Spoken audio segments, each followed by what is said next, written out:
जय भीम। बड़े ही दुख के साथ मुझे ये कहना पड़ रहा है, आप सबने भी देखा होगा किस तरीके से अमृतसर के अंदर एक ऐसी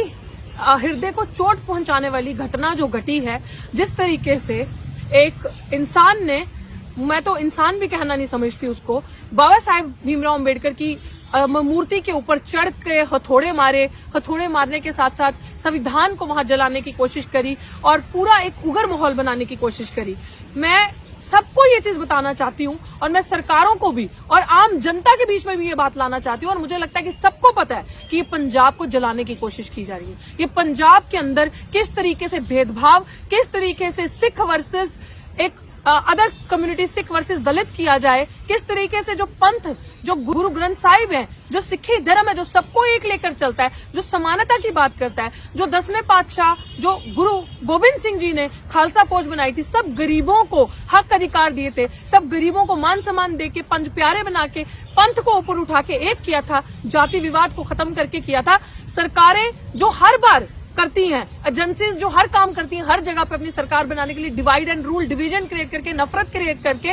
अपनी, क्योंकि आने वाले टाइम पे चुनाव आ रहे हैं और उनको चुनाव दिख रहे हैं कि किस तरीके से पंजाब को तोड़ा जाए, क्योंकि पंजाब और खास करके सिख जो है, जब भी कोई बात होती है पंथ की या जब भी कोई कम्युनिटी की बात आती है तो सब एक हो जाते हैं। इस तरीके से एक डिवीजन क्रिएट करने की कोशिश की जा रही है, लोगों के अंदर ये एक नफरत पैदा करने की कोशिश की जा रही है, और इस तरीके से बाबा साहेब की जो जिस तरीके से अपमान करके, जिन लोगों के लिए अंबेडकर सिर्फ इंसान नहीं, अंबेडकर जिन लोगों के लिए भगवान है, उन गरीब लोगों के लिए अंबेडकर वो मसीहा है जिन्होंने उन्हें सिर उठा के जीने का अधिकार दिया। उन महिलाओं के लिए, किसी भी वर्ग के महिलाओं के लिए वो एक इस स्थिति में एक फरिश्ता बन के आए कि उनको घर से बाहर निकलने की आजादी, सर उठाने की, समानता से जीने की आजादी डॉक्टर बाबा साहेब भीमराव अंबेडकर ने दी। जानबूझ के ये हरकत की गई, और मैं पंजाब की जनता को और पूरे भारत के लोगों को जो यहाँ से कनेक्टेड ये बताना चाहती हूँ, इसके पीछे और कोई नहीं, इसके पीछे एजेंसीज हैं जो ये काम कर रही हैं, जो ये डिवीजन, जो ये नफरत क्रिएट करना चाहती है, क्योंकि उनको पता है कि सिख कौम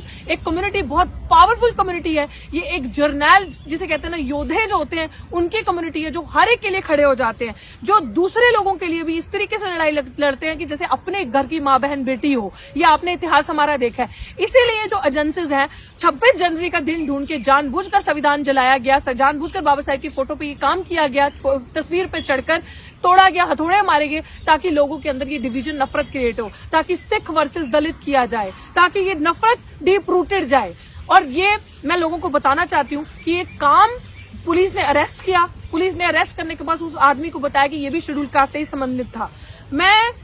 छोड़ेंगे नहीं, हम लोग अब इस जड़ तक जाएंगे जब तक पता नहीं चलेगा कि उस इंसान के पीछे कौन था, क्योंकि कोई भी शेड्यूल कास्ट समाज का बंदा ये कर ही नहीं सकता, कोई भी सच्चा अंबेडकरवादी ये काम कर ही नहीं सकता। उस नकली सरदार, उस नकली इंसान का पता जड़ तक जाके लगाना पड़ेगा कि ये उसके पीछे कौन है, क्योंकि वो सीढ़ी, मुझे पता लगा जब मेरी अमृतसर में बात हुई तो उन्होंने कहा कि बहन जी वो जो सीढ़ी है वहां पे, वो सरकारी सीढ़ी है, वो सीढ़ी इतनी आसानी से हमें मिलती ही नहीं। हम जब 14 अप्रैल 14 अप्रैल वहां मनाते हैं तो वो सीढ़ी लेना इतना मुश्किल हो जाती है। वो इतनी आसानी से ऊपर पहुंच कैसा गया, उस टेरिटरी के अंदर वो इतनी आसानी से आ कैसे गया, इतने सारे काम करने के लिए। तो इसके पीछे वेल प्लान स्ट्रेटेजी, रिहर्सल हुई है, पूरा नेटवर्क, एक नेक्सस है जिसने ये काम करवाया। तो मैं पंजाब को ये चीज कहना चाहती हूँ कि ना कभी सिर झुकाया है, ना कभी सिर झुकाएंगे, और ये चीज गरीबों को, पंजाब के शेड्यूल कास्ट समाज जनता को ये चीज बताना चाहती हूँ कि 75% पंजाब आप बनाते हो। पूरे भारत के अंदर अगर गरीबों की, शेड्यूल कास्ट की आबादी है तो वो सबसे ज्यादा पंजाब के अंदर है।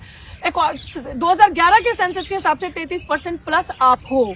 आज अगर सेंसस होता है तो 38% प्लस के ऊपर आप जाते हो, तो 75% आप हो। आपका वोट लेने के लिए सरकारें दिखती हैं, वोट लेने के लिए यही लोग आपके पास आएंगे जो बाबा साहेब भीमराव अंबेडकर का आज अपमान करें। यही लोगों को आप दिखते हो जब आपको आगे इलेक्शंस में आपके अंदर, घरों के अंदर घुस के हाथ जोड़कर पहुंचते हैं। प्लीज सतर्क हो जाओ, ये एजेंसीज आपके अंदर जानबूझ के एक डिवीजन क्रिएट करने की कोशिश कर रही हैं। आपको इनको पकड़ के इनको एक्सपोज करना पड़ेगा, इनकी चाल नहीं सक्सेसफुल होने देनी। ये लोग चाहते हैं हमारे अंदर नफरत पैदा हो, लेकिन गरीबों को आप सिख धर्म से कभी अलग नहीं कर सकते। आप ये, क्योंकि 10वें पातशाह की देन है, जो गुरु गोबिंद सिंह जी उन्होंने एक बनाया, उन्होंने सबको एक इस तरीके से खालसा फौज सजा के हिम्मत दी, शस्त्र दिए, अपनी सुरक्षा करने के लिए, गरीब गौ हर एक की सुरक्षा करने के लिए उन्होंने ये एक फौज तैयार करी। आप बिल्कुल भी इस चीज में एज लॉन्ग एज जब तक हम यहाँ पे हैं, ये एजेंडा इनका कभी भी सक्सेसफुल होने नहीं देंगे। और ये बहुत ही निंदनीय एक तरीका है, एक गंदी चाल जो ये करी गई पंजाब में, एक जिसे कहते हैं ना रेस्टलेस का माहौल पैदा करने के लिए,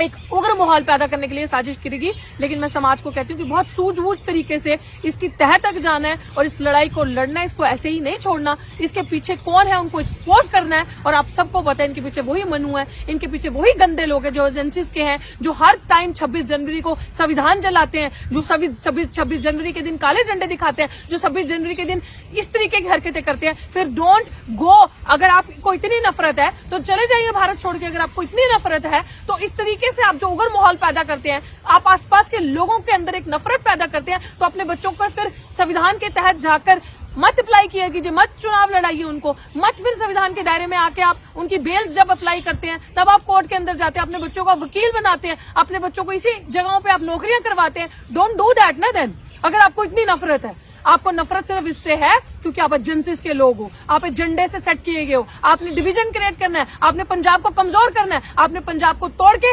राजनीति करनी है, ये आपके अंदर गंदा है। आपने पंजाब को पहले भी तोड़ा था, पहले भी जब डिवीजन क्रिएट हुआ था, जब बंटवारा हुआ था, पार्टीशन हुआ था, तब भी भारत का नहीं पंजाब का बंटवारा सबसे ज्यादा हुआ था। पंजाब का बंटवारा आप लोगों ने किया था। आप लोगों क्योंकि ये मार्शल कौम है, ये झुकती नहीं है, ये मांगती नहीं है, छीन के अधिकार लेती है, इसीलिए आपको पंजाब के बच्चे को बर्बाद करना है। इसलिए आप नशे फैलाते हैं पंजाब में, ताकि बच्चे, इनकी कौम, इनकी आने वाली पीढ़ियां बर्बाद हो। बेरोजगारी बढ़ा दो, गरीबी बढ़ा दो, ताकि बच्चे बाहर चले जाए और पंजाब खाली हो जाए। बाहर के इंट्रूडर्स को पंजाब में ले आओ, ताकि पंजाब की जमीन खत्म हो जाए, पंजाब का पानी खराब कर दो, पंजाब में सब कुछ खराब कर दो। ये एजेंडा चलेगा नहीं और सबको साथ होकर लड़ना होगा इस चीज के लिए। हर एक की इज्जत करनी पड़ेगी, चाहे वो जमींदार है, चाहे वो कोई भी है ऊपर की ऊंची जाति से, चाहे वो गरीब है। आप सबको प्यार से एक होकर रहना पड़ेगा अपने पंजाब को बचाने के लिए, और ये बिल्कुल भी बर्दाश्त नहीं किया जाएगा इन फ्यूचर ऐसी चीजें। और हमारी पूरी टीम ऑन ग्राउंड है, लीगली भी हम इस मैटर की जड़ तक जाएंगे और ये चीज, इनकी स्ट्रैटेजी को हम पास नहीं होने देंगे। इसी के साथ जिसको भी इसके बारे में हमसे और जानकारी लेनी हो, आप संपर्क कर सकते हो, मेरे सोशल मीडिया से जुड़ सकते हो। बहुत बहुत शुक्रिया। जय भीम, जय भारत, जय संविधान।